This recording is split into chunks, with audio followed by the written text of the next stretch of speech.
Guys, welcome to Sales Beats Podcast. We're here today with one of my favorite people in the world, Justin Sawicki, and in my opinion, the best buyer agent in Hamilton. Best buyer agent I have ever met. This guy is an absolute rock star, and we're super grateful to have him here today. Awesome. Thank you, Justin. Thank you. If any of that, if even a tenth of that stuff is true, I'm a half decent guy. Thank you. And thanks so much for having me. I really appreciate it, guys. Well, my question to you guys is, what took you so long? Like, I should have been the first guest, no? That's true. You're not the first person that said that. You Knighton boys are cocky. I think Chris told us the same thing. Daniela is the only humble one in your group, obviously. You know, I'm just kidding. I'm messing with you. Yeah, so we should have gotten you on here a long time ago. The reason we wanted to get you on is because you're absolutely crushing it on the buy side. It's the opposite of what I do. I have no idea how you do it. So we just want to talk to you and figure it out. Sure. Well, what specifically?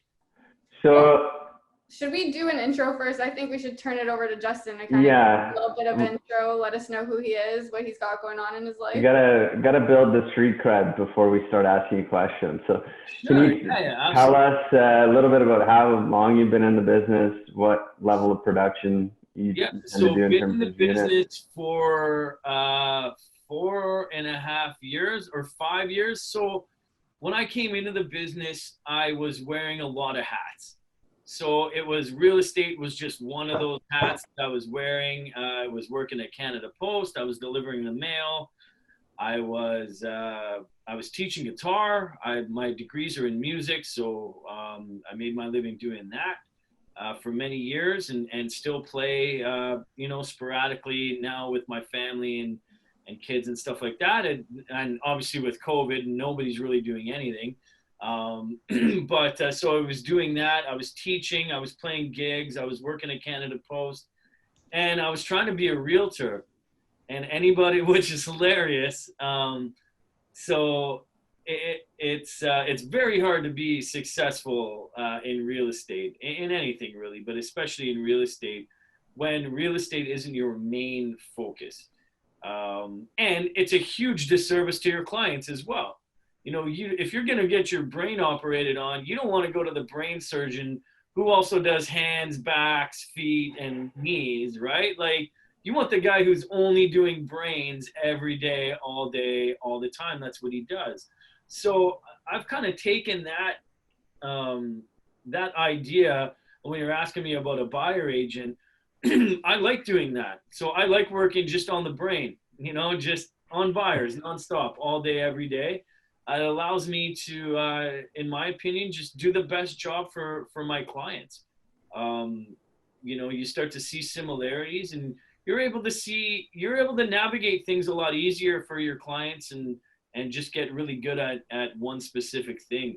And I know that's not the thing that everybody wants to do, but it works for me. I really enjoy that. So basically, I did that for the first year or so, and wasn't really getting anywhere in real estate. I was doing a lot of leases. I think I did 25 leases my first year, and I was struggling. And I was looking at joining a real estate team at that time, and interviewed with a few people, and chatted with Chris Knighton very briefly, and Chris Knighton never got back to me. He says that he was testing me to see how much I wanted it, and I guess I didn't really know that's what you were supposed to do, right? So I just thought, well, I guess this guy isn't really interested, and that's okay. And then they had an opening. Chris had an opening at a team member. Something was going on, and Bold had just started, and all this stuff. And I was really serious now at this time. I was like, I need to stop wearing so many hats, and I'm ready to just wear the real estate hat now. And to me, it only made sense for me to join a team and be around people that were producing at a high level, get around an environment where I could learn quickly and how to do things. So Chris and I sat down, and basically He told me one thing which always stuck with me. He said, "Quit your fucking job." And that's exactly what he said. And we chatted a little bit about it. So at that time I was working at Canada Post, and I said, I totally get it, but you know what? I have to give them 2 weeks. So he's like, I need you to quit your job. I need you. This was Thursday. He said, I need you at the Monday morning meeting, and then I need you at Bold on Tuesday. So I said, hey, I can appreciate that, but I got to give my employers at least 2 weeks. And on the ride home from his house, in my head, I thought, do I really have to give them 2 weeks? I know that that's a nice thing to do, but if I'm looking out for me, I have this amazing opportunity. So I went home, I chatted with my wife, who was just, we had a 1-year-old at that time. My son was 1. Her mat leave had just run up. So it was a big decision. I was giving up basically all of my guaranteed income to jump into something that there was no guarantees. And her and I both decided that it was, the time was right to do it. And so I handed in my resignation on Friday morning, said I'm going to finish this shift, but you guys won't see me ever again. And that was it. And I was at the Monday morning meeting with the Knighton team then. We're now Knighton Real Estate Advisors, and came in as the new guy on Monday morning at the Monday morning meeting, and went to Bold on Tuesday. And basically that was the start of so many incredible changes in my life that I'm so grateful for. And that was a huge step for me. And yeah, it ended up being incredible. Amazing. That was the long version of the story. The very long version, but we enjoyed every minute of it. So you joined the Knighton team. How'd that first year play out for you? I assume you worked with only buyers when you started. How many? I mean, we have our, different splits and stuff like that we have. So when we get a listing, we refer it to the team, and we are compensated on that. So it, I don't think it counts for board stats or anything like that, but for team stats, it does. So that year, that was October. I came in, kind of learn some of the systems. I mean, our team is drastically different today than it was then.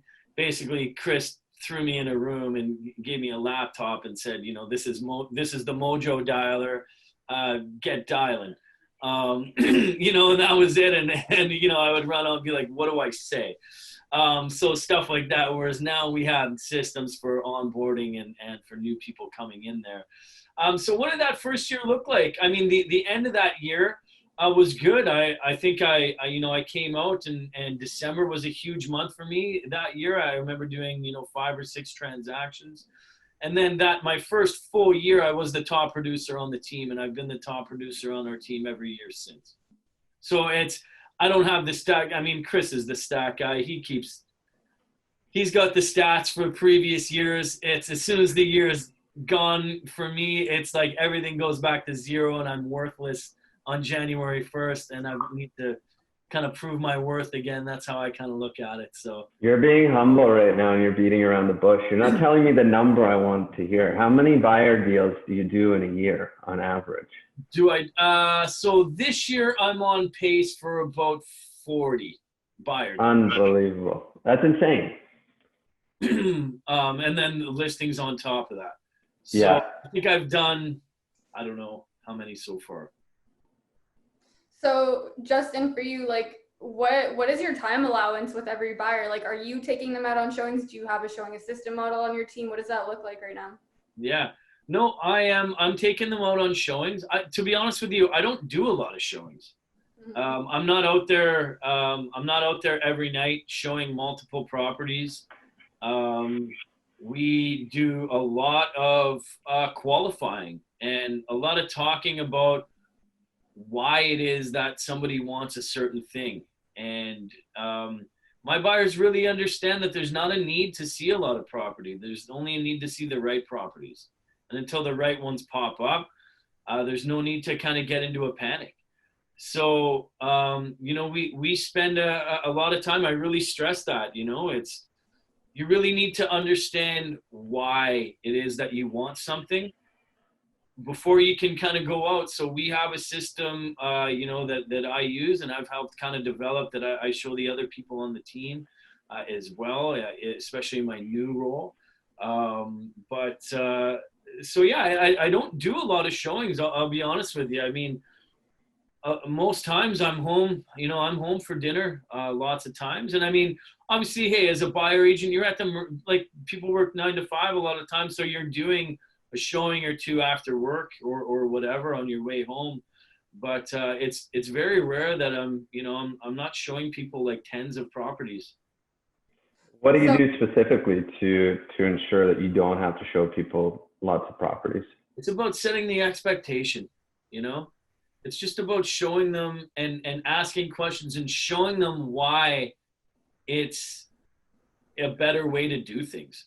You know, it's much like this is easier to do than, excuse me, than all of us trying to get together and figure it out, right? Like it's, so, and that's the same way. Listen, there's so much information that's accessible through the internet. And I mean, if you're a first-time home buyer, a little bit different because you don't have that experience, right? So sometimes you have to narrow it down to certain things that they're looking for before they can really decide what it is that they actually want. So maybe you narrow it down to 3 specific types of things. Like maybe they're looking for, you know, an interior townhouse, and they're looking for something like, you know, in the north end of Hamilton. It's all in a price point. So once they kind of see what's available in that price point, they know right away what is going to be the most comfortable for them. And some people want to go and see, and I'm like, in your heart of hearts, what house are you moving into? What house are you living in next year? And they're like, it's a townhouse because I don't want to do work and I like the comforts of not being able to do anything. And I'm like, perfect.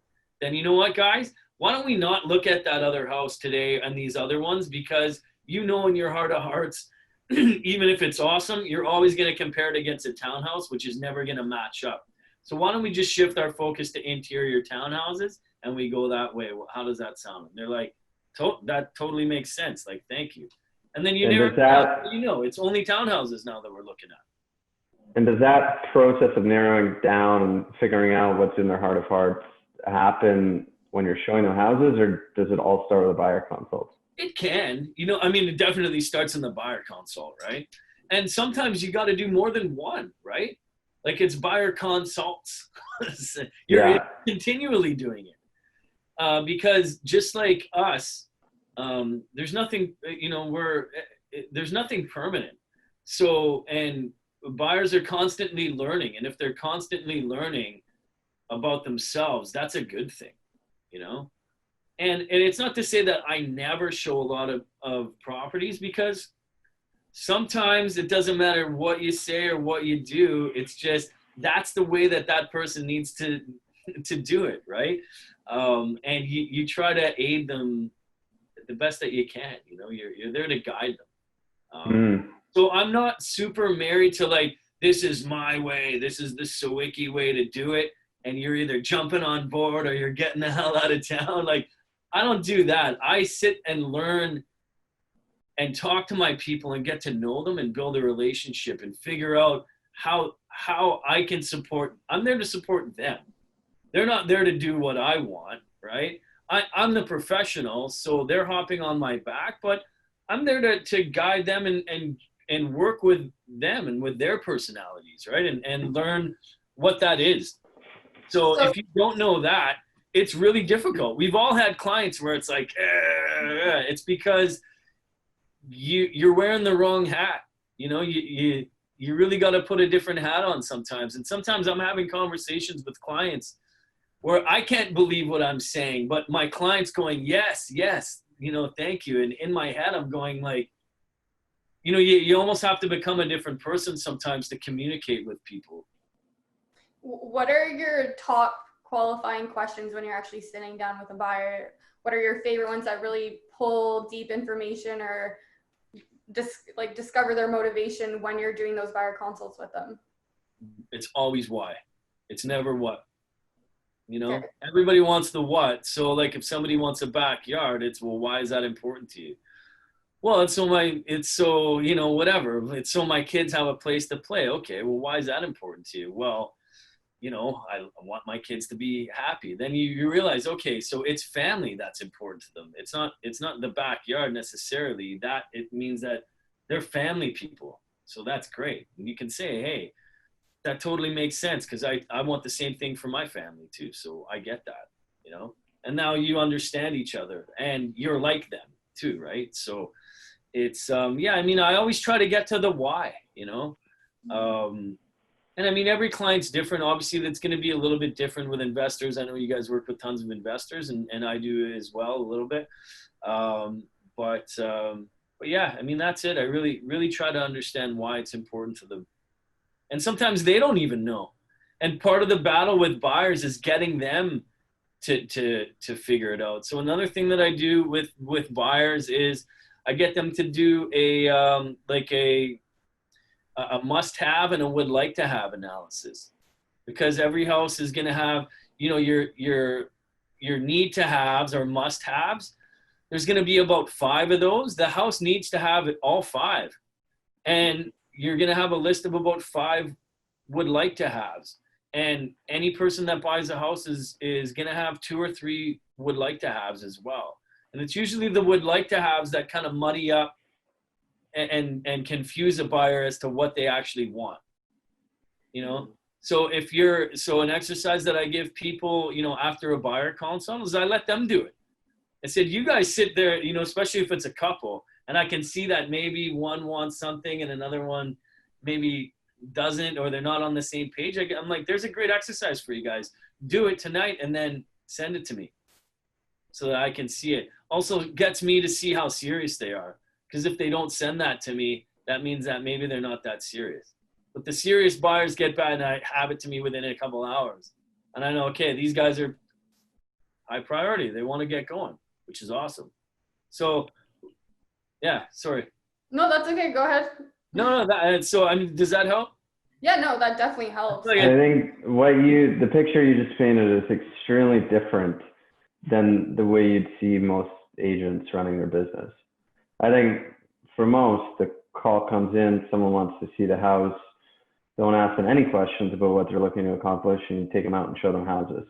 Well, yeah, because it's, you know, because that's where all the feels happen, right? Because it's the rush of doing the deal. But you know what, if you don't understand, it doesn't really feel that great anyway, because you're like, what the hell did I just do? Like, I don't know, I sold somebody a house. I've never sold anybody anything. You know, I've helped a lot of people get to the next phase of life, or I've helped them through a difficult time, or I've helped them move into their family home, or, you know, get to the spot where they're going to make memories. But I've never sold anybody anything. Do you think it's that process and the time you take to understand what they truly want and get to know the people is what allows you to operate at such an efficient level? Maybe. I mean, it's my passion, right? So I'm passionate. I tell my clients, I'm like, I really don't give a shit about houses, to be honest with you. Like, I've been in a bunch of them and I get in there and I'm like another house, you know what I mean? But my passion is you. My passion is people and helping people. And that's what I enjoy. So I enjoy learning about people. I enjoy talking with people, and that's what I like to do. I like to hang out. And the house is just, obviously it's what we do. Now, with that said, I obviously know a lot about it, and it's not that I'm clueless or anything like that, you know, but it's that, you know, the house and that's not my passion. My passion is helping, you know, people. Mm-hmm. So I'm very, so you help a ton of people buy houses every single year. How do you manage to help that many? Like there has to be some method you use to build efficiency into your process. What is it? well, you could not only like you're finding all these people that want to buy houses and then you're selling them houses. You could stack up 100 qualified buyers in front of me. There's no way I close 40. Not a chance. Yeah, well, hey man, I mean, I'm super fortunate to be on the team that I'm on too, right? So we have like our admin staff is incredible. Our yeah, like it's like they take care of. I don't even know where the paperwork goes. I have no idea. Like I know it goes somewhere because they got to put it somewhere to make sure that the checks come in. But it's honestly like Montana is incredible, and our just obviously we haven't done open houses for a while, but the systems that we have, I mean, Chris went out and bought a truck so that we could make sure that we get the proper amount of signage out for our open houses so that we were doing not only the best job for our clients, but able to support the buyer team as well, who, open houses were, and they're starting to become again. I'm going to do another live open house, during the COVID time, which I did one a few weeks ago, and people were okay with it. It was obviously everybody's suited up in the proper way and cleaned up and a little bit of different procedure, but for the most part, everybody's cool with that. So, I mean, the help of the team, like I don't think I could do it on my own. I don't, not that I don't think, there's no way in hell I could. I should restate that. There's no possible way. So would you say that open houses were like your main lead generation pillar? And maybe talk about how that's changed for you now. Where are your buyers coming from? Where are you sourcing your next transaction, the next people that you're going to be working with? Great question. I am mostly referral and past client based now at this point. I still do, we still take internet leads. I'll be honest with you, I'm not great at it. I do what I can, but they're tricky. That's something that I've kind of been working on recently and trying different things. I know you guys kind of do that at a high level, but open houses were for sure. But yeah, I mean, a lot of past clients switched over from open houses more to social media. And that's been a lead gen stream for sure lately. So, but mostly, past relationships and sphere, So what does that lead generation for you look like? Are you calling your sphere every day? What kind of habits have you built upon yourself to those heavy follow-up, always follow up. I mean, in anything, it's, you can lead gen until you're dead. But if your follow-up skills are not, I mean, hey, if you hop on a Mojo dialer and you do it for 10 hours a day, I mean, eventually you're going to find the one where you can go in and list their property that night. But mostly it's going to take you a few, and it's, I mean, we did a thing with Peter Presetto, in COVID, we were having kind of people come in and jump on our Zoom calls. And he said something that stuck out to me big time was, it's, a lot of people say, well, how did that person get that listing? And that's the wrong question. It should be, when did that person build that relationship? Mm-hmm. So it's constantly adding value where the people find value. So a lot of people are trying to offer you a fork, but really all you want is a spoon. So if you ever ask them, what kind of utensil do you want? And you're just like, how about this spoon? You want this spoon? You want this spoon? No, I just want a fork. So it's asking those questions to see how can you add value to people to make sure that you're adding it the right way. Because if you're giving somebody property values, but they don't want that, you're just kind of pissing them off, right? Because you haven't taken the time to really figure out what it is that they want. So getting back to efficiency, I think maybe that's what I do that's a little bit different than people is I really try to find out how can I help you? And what's going to be the most beneficial? And I'll even do that before an appointment. I'll say, hey, Mike, how can I make this appointment a 10 out of 10 for you?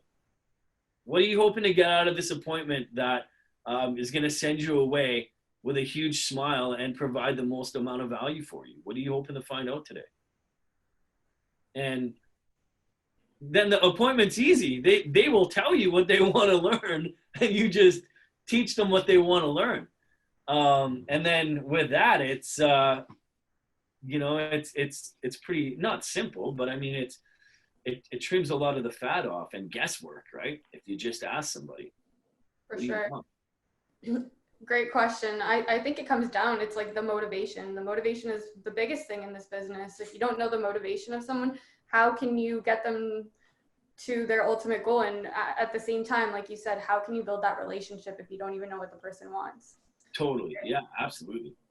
So I want to go backwards just a bit. We'll come back to a few of these things, but I want to understand for you, Justin, like going from working with Canada Post, doing music, like obviously teaching guitar and all of that. What was it that brought you to real estate, and what was the path that kind of brought you here today? Yeah, great question. So I had a good friend of mine, I'll plug him, Paul Peterson. He's actually a realtor in Toronto, and he's a childhood friend of mine. I've known him since we were, 5 years old. Played hockey in Thunder Bay together, went to high school together. We have traveled the world together, and he ended up in Toronto, and he worked for Sportsnet for a number of years and just wanted something, had a bigger vision for his life, and got into real estate, and he was doing very well. And I was at the point where I was kind of looking to do something as well, so I had a bigger vision for myself. I was like, I have more to give the world than I think what I'm doing, and I just don't know what that is. And every time we would get together, he would say, Swick, you should look into this. You would be awesome. Like people genuinely like you most of the time. And you're an easy guy to get along with. And you already have a skill set that would lend itself so well to it. You should look into this. And it just, for me, I was like, real estate, like really, I'm going to have to wear a suit to work. Like, come on. And then eventually he just signed me up for the OREA thing in Hamilton, and was like, hey, there's this thing going on. Just go there. It's happening at this time. Go there and check it out. And I did, and I came back and was like, I really like what they had to say.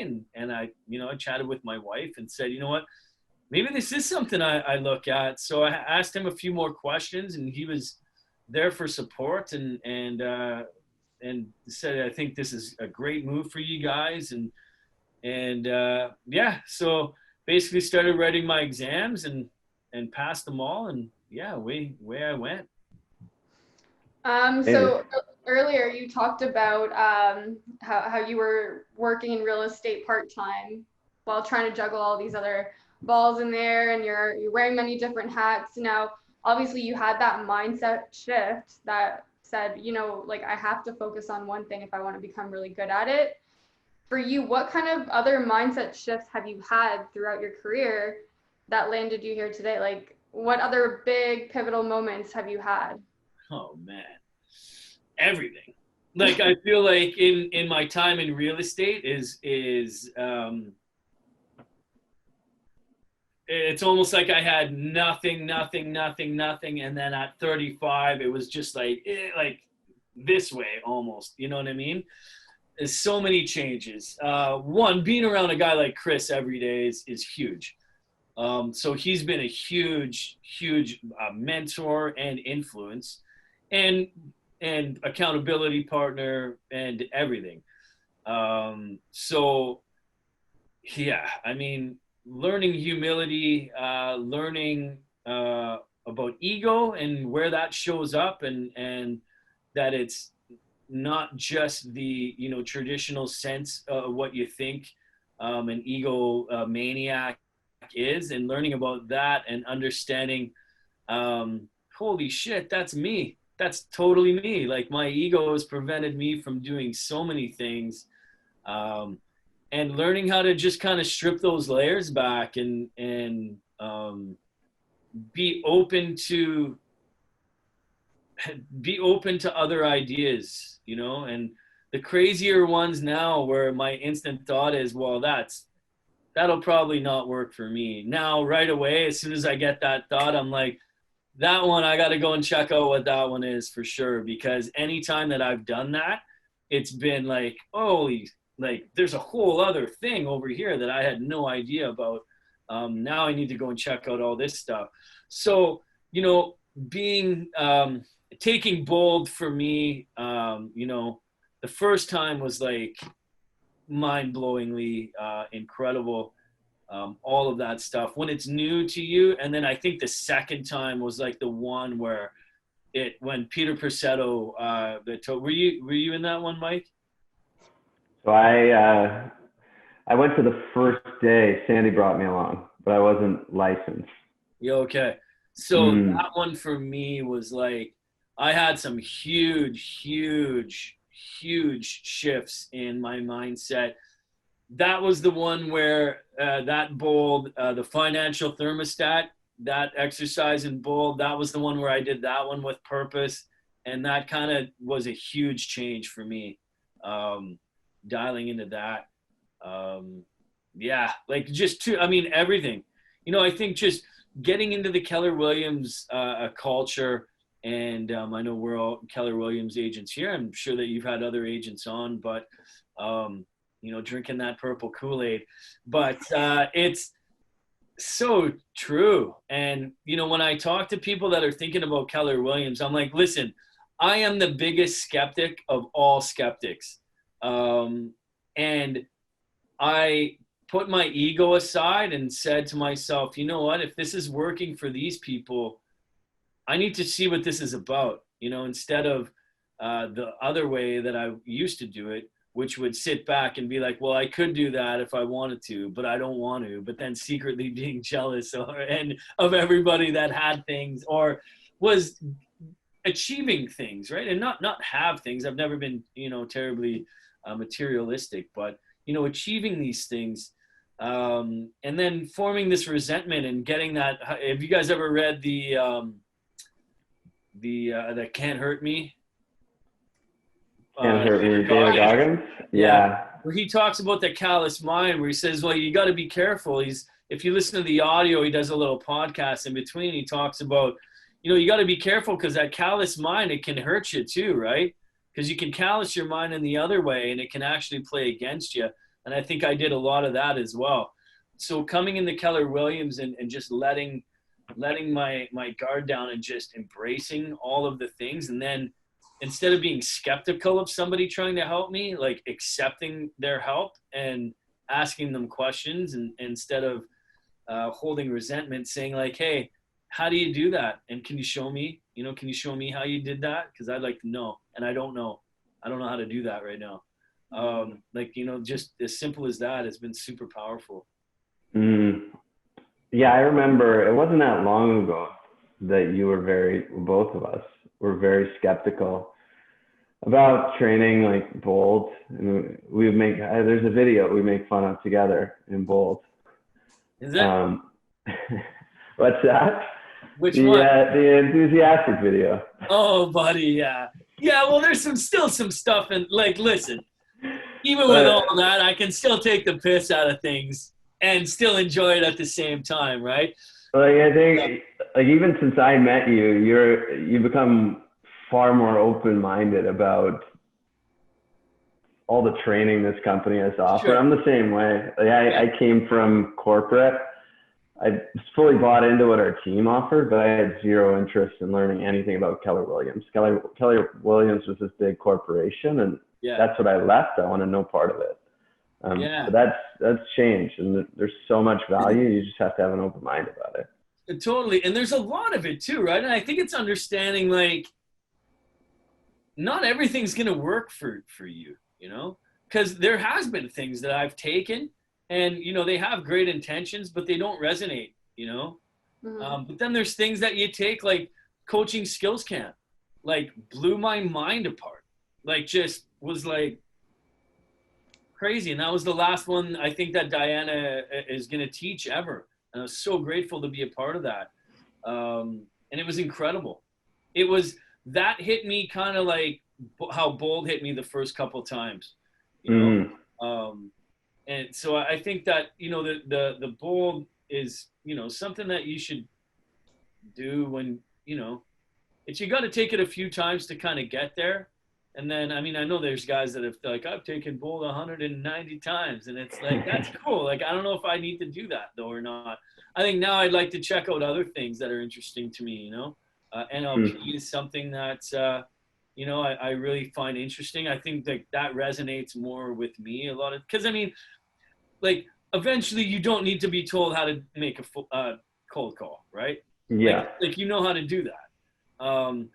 But it's the next layer under that is, you know, the neuro-linguistic part of it is like, what kind of thing, now how can you shape your cold call to make sure that it's the most efficient for you, you know?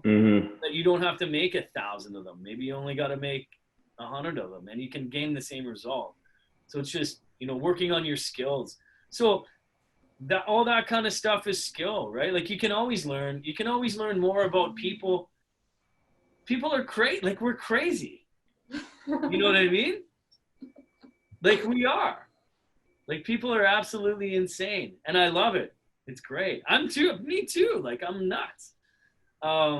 It's you know, we all have little quirks and we all have a story that we're telling ourselves, and we all have you know, we all have experiences that lend themselves to the way that you operate, and there's no two people alike, you know. There's similarities, but there's nobody the exact same, which is keeps this job so interesting to me, you know what I mean?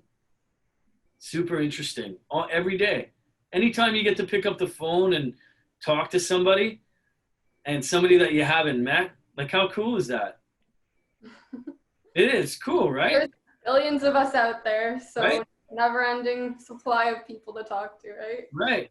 Now, like you mentioned earlier too, like you love people. You don't necessarily love houses, you love people, and now you're in a role within your team that's taking on leadership. Yep. Well, can you talk a little bit about that and how that's helped you develop yourself as a leader? Yeah, I mean, it's so my role now is, I mean, I'm still doing transactions. So that's still a part of it, but I have taken on a leadership role here on the team. So I think my official title is the VP of Buyer Sales. You know, fancy, right? Right.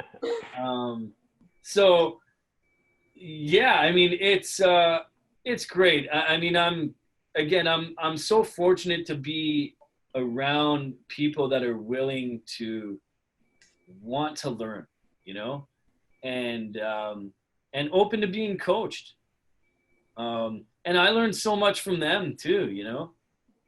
So yeah, I mean, it's basically I'm just helping them get to their goals. My overall goal is to get my team, all of them, to make everything that I've done in the business so far, which compared to some people, like it hasn't been, you know, I appreciate, you know what I mean? But it hasn't been a terrible amount, right? Compared, like some people are really, you know, they're really killing it. So, but I mean, my goal is to get everybody on my team to absolutely obliterate everything that I've been able to do, and, you know, have them just smash all of that stuff and everybody. So everybody is right now on their way to achieving their goals, which is awesome. I took the position in April 1st, which was a super awesome time to take a new role. Right in the heart of COVID when things were absolutely insane. Yeah, we had the conversation like, hey, is this something that we do? And I was like, you know what? Let's do it. Because it's like, whatever. It's never going to get any more weird than this, I guess. I mean, I guess it could, but so yeah, it's been great. The team's been awesome and always learning, man. Now there's a whole other thing to do. I mean, I guess I've always kind of led maybe by example and, you know, but I've never put a lot of focus into learning about what a true proper leader does. So yeah, so I mean, my coaching now is like with my coach, Marianne Gillespie, shout out to her. She's incredible. We all know who she is, I think. So basically she coaches me on how to coach the team. And it's like, it's the coolest thing ever. I really love it. So I mean, 5-6 years ago, if somebody would have said that's what's going to be happening, that would have been laughable to me then, at that time. But here's the thing. I mean, it's crazy because I've brought other musicians into the brokerage. Adam Cook, I chatted with him a lot before he came over to Keller Williams, and Aaron DeLesio is on my team, a great musician in Hamilton, and did a lot of great things, and was the most accomplished musician. I think that I just toured the world and put out a bunch of records, and they kind of reached out to me, and it's something about musicians, I think, that have this skill set, because if you're the person in the band that was running the band, I was running a business when I was playing in a band, and I didn't know that I was, right? Like, I was the guy that got all the gigs. I was the guy that managed the relationships with the bar owners. I was the guy that paid out the band. You know what I mean? It was, in most of the bands, I wrote all the music. You know what I mean? I ran the entire business.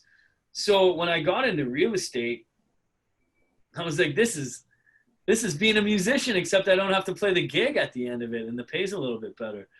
So, yeah, I mean, anybody that's kind of come over, they kind of have that skill set. So it's, yeah. So Aaron's one of them. And so now I get to learn actually how to be a good leader and be purposeful with that. So I'm having a great time.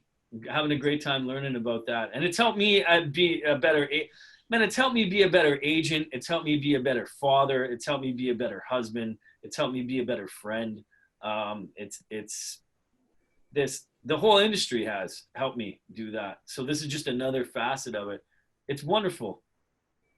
What are some of the things you're doing specifically to learn about leadership? Well, coaching with Marianne, we all know how she operates and stuff like that. So she's a master, in my opinion, at everything. And I'm so fortunate to have, time with her every week. So coaching is definitely one of them. Reading, just choosing what, instead of listening to comedy podcasts and you know what I mean? I'm listening to leadership podcasts, and, reading books and Coactive Coaching. I'm sure, Mike, you've read that as well. It's a great one. Like, that's like a Bible, there's so much information in that you can continually go back to. It's just, it's incredible.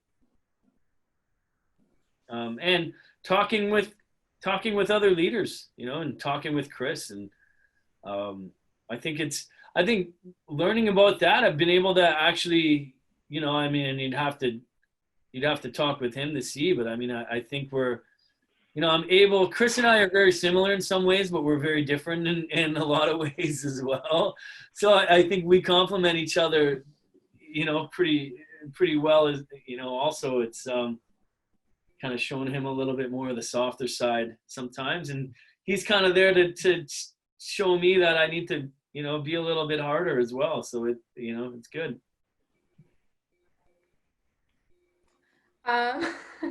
So I actually do have a question for you, Justin. That was a very nice speech, and I was actually kind of like speechless there. For you, what is kind of your next step? Do you have that next vision in mind for yourself? Like, you're the VP of sales right now. Where do you see yourself going after this?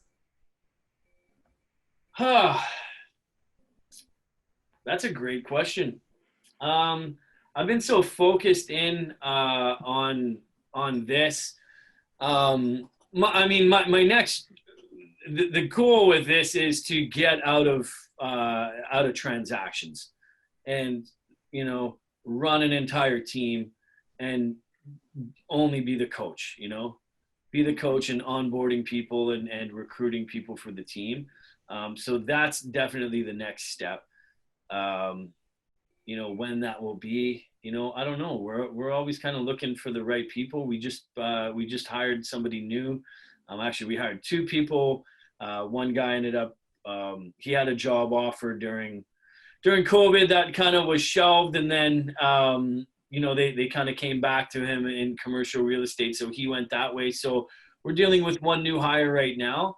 So I'm working with Chris on kind of, carrying out our onboarding system that Chris has built. And so far, so good. We got a guy in here on Monday. He added some people to the database on Tuesday, and on Wednesday he signed a BRA, and yesterday he put in an offer, and today he's working on sign backs. So it's like pretty incredible.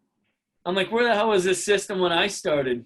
The system when I started was, here's a laptop, figure it out kind of thing, right? So it's incredible to be able to provide someone with the right tools, and the guidance in order to get something like that. Also, the benefit of being on a team. Like, I never would have been able to navigate that as a solo agent. I wouldn't have been able to see that path. Mm. When you're around people that can, and they can show you, you start to see it. I think to expedite your progress and your achievements, being on a team of professionals and the right people, it can help you, for sure. Yeah, I think the path you've taken or the path I've taken is very different than what some people have done in the past. I don't know about you, but I would never set up a team of my own. I would never build the systems that Chris has built or Sandy's built. Me neither. But if you can enter their world and excel within their world, you can start a team within their organization. And yeah, totally. A lot of the work has already been, I feel it's already been done for me. Yeah. And I mean, I love Chris because for a number of reasons, but the one thing that I really love about him is he's a doer. He's an instant doer. He doesn't think about it. He just does it. And I'm an idea guy.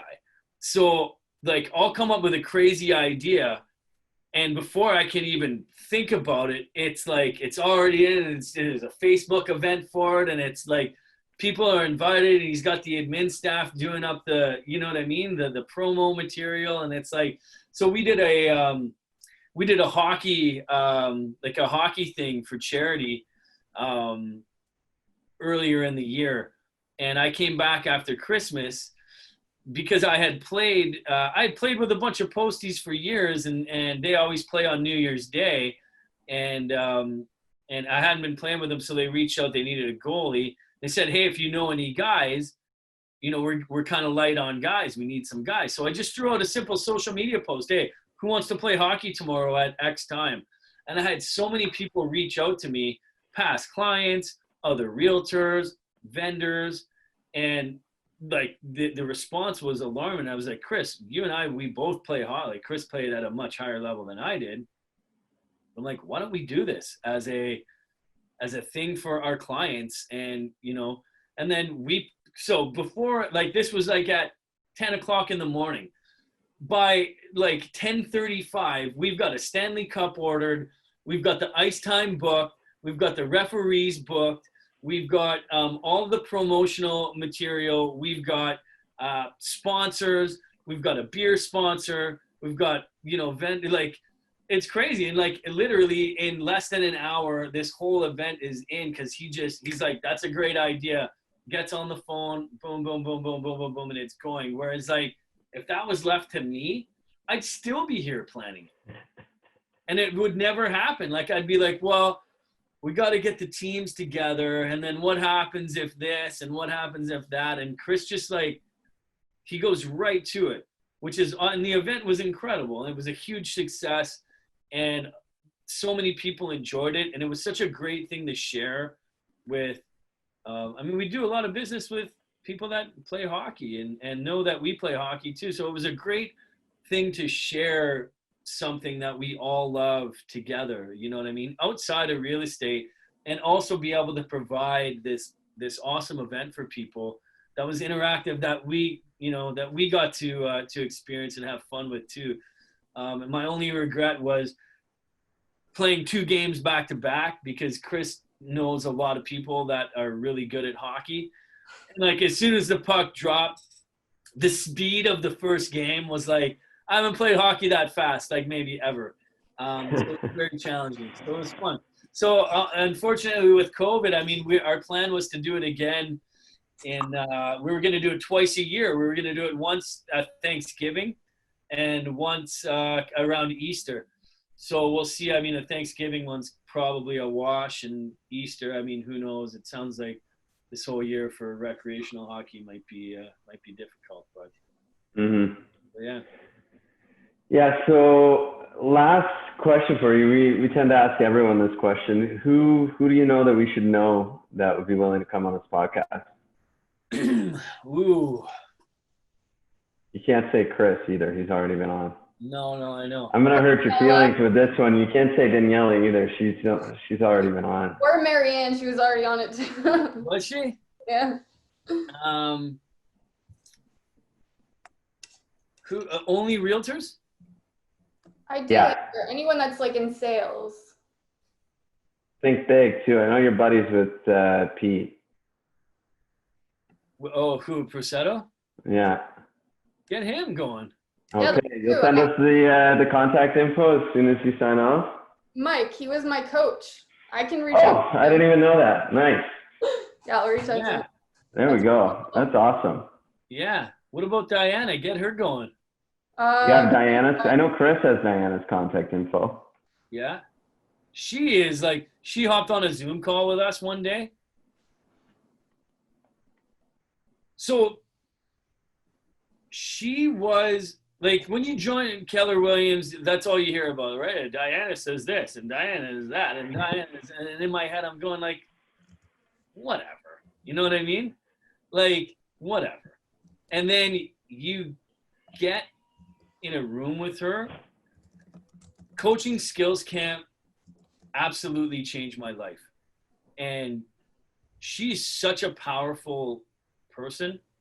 And she can she gives you the chills sometimes. It's so awesome. She hopped on a Zoom call with us, and it was like, just because she's a good person, you know, like there was no, like, we didn't have to pay her or anything like that. And she did her thing. And like, it was incredible. She is an absolute powerhouse. And again, like, so humble.